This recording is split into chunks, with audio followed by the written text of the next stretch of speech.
歡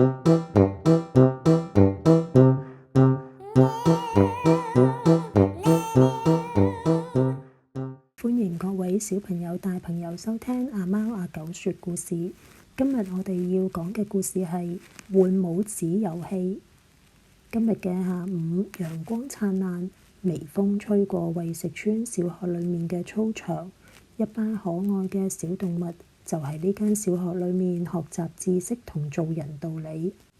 白色嘅比熊狗狗肥妹一向笑容燦爛，係大家公認最鍾意笑、最鍾意傾聽嘅朋友。今日佢發現操場嘅一個角落裏面氣氛好似怪怪地喎。灰色嘅史納沙小狗批批坐咗喺長凳上面，低住頭，有啲唔開心，亦都有啲委屈。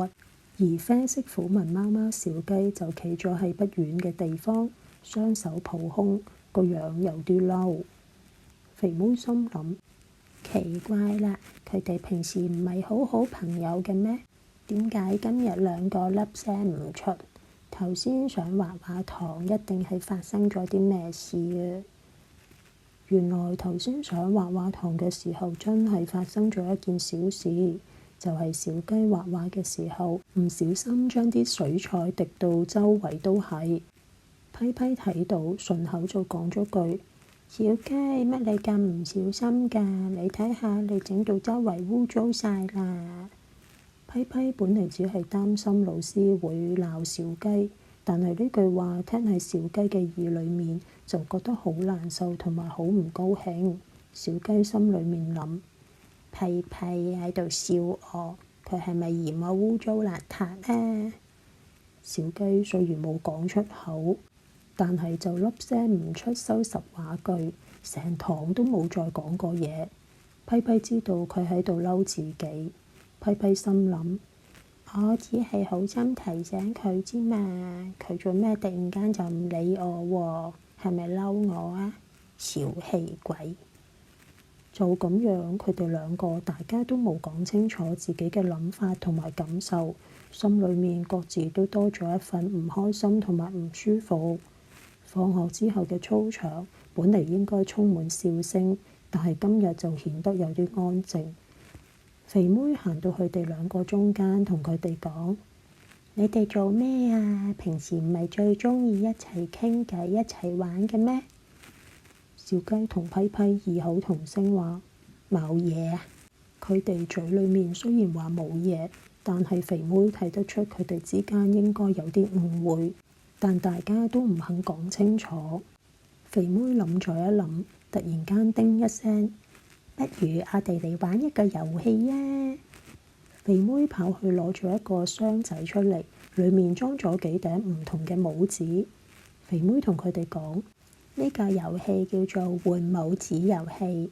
我哋先喺每一頂帽上邊寫一個人嘅名，只要戴咗寫咗嗰個人嘅名嘅帽子，咁就要暫時當自己係嗰個人，想像佢平時嘅性格、心情。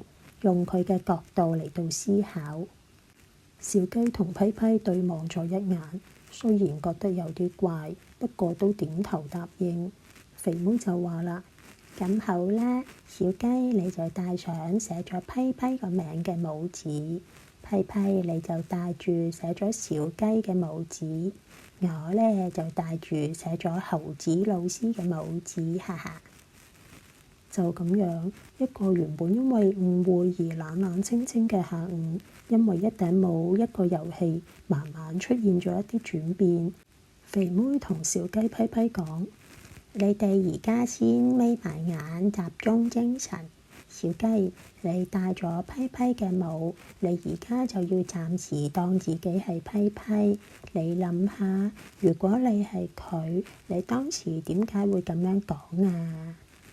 肥妹又同批批講：批批，你戴咗小雞嘅帽，咁你又要諗下，如果你係小雞，你聽到嗰啲説話又會有咩感受啊？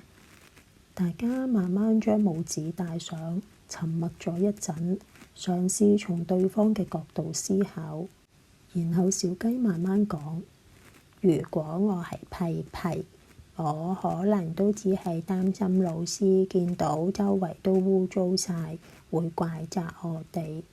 我唔係要批評朋友，只係一時心急，說話太直接啫。講到呢度，小雞都呆咗一呆，因為佢之前從來冇諗過呢一點。小雞細細聲講，或者批批都唔係喺度笑我，都唔係喺度嫌棄我污糟邋遢。肥妹又同批批講，批批，而家輪到你啦，你戴住小雞嘅帽子，你又諗下，如果你係佢，聽到嗰句說話，你會有咩感受啊？批批戴住寫咗小雞個名嘅帽子，沉默咗一陣，然後就話，如果我係小雞，我平時係比較冇手尾，但我都唔會特登將啲地方整污糟。我最鍾意就係畫畫，聽到嗰句說話，可能我會以為人哋喺度否定我，取笑我平時都係污糟邋遢。批批耷低頭，原來我可能無意中傷害咗小雞嘅心靈。肥妹觀察到佢哋兩個嘅表情變咗，肥妹就將自己當作猴子老師，同佢哋講，你哋知唔知啊？心理學家發現，當我哋嘗試從別人嘅角度睇事情嘅時候，就會產生所謂同理心，大腦會變得更願意理解別人，而唔係急住批評別人。呢個就叫做換位思考。有研究發現，只要孩子經常練習，如果我係佢，我會點樣諗啊？例如，如果我係媽媽，見到自己嘅小朋友唔肯早啲瞓覺，我會點諗呢？諸如此類，咁就會更加明白對方嘅感受，更加懂得體諒對方。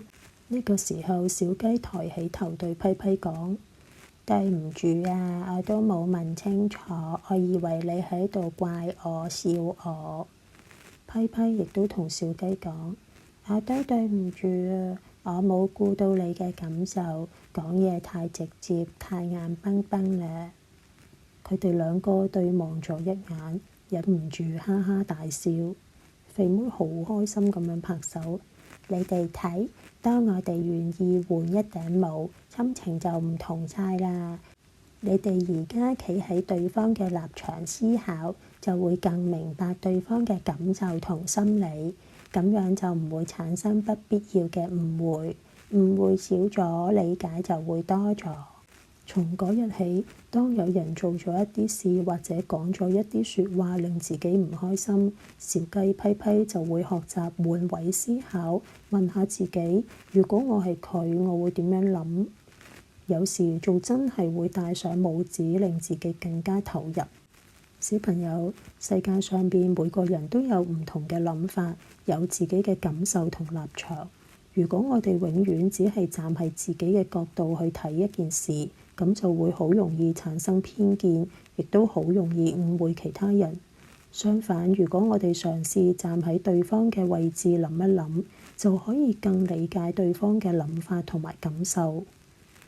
小朋友，如果下次有人做咗一啲令你唔開心嘅事，或者講咗一啲令你傷心嘅説話，就試下玩呢個換帽子遊戲，戴上一頂寫住佢個名嘅帽子，然後想像自己就係嗰個人，從佢嘅角度諗一諗，點解佢會咁樣做？點解佢會咁樣講啊？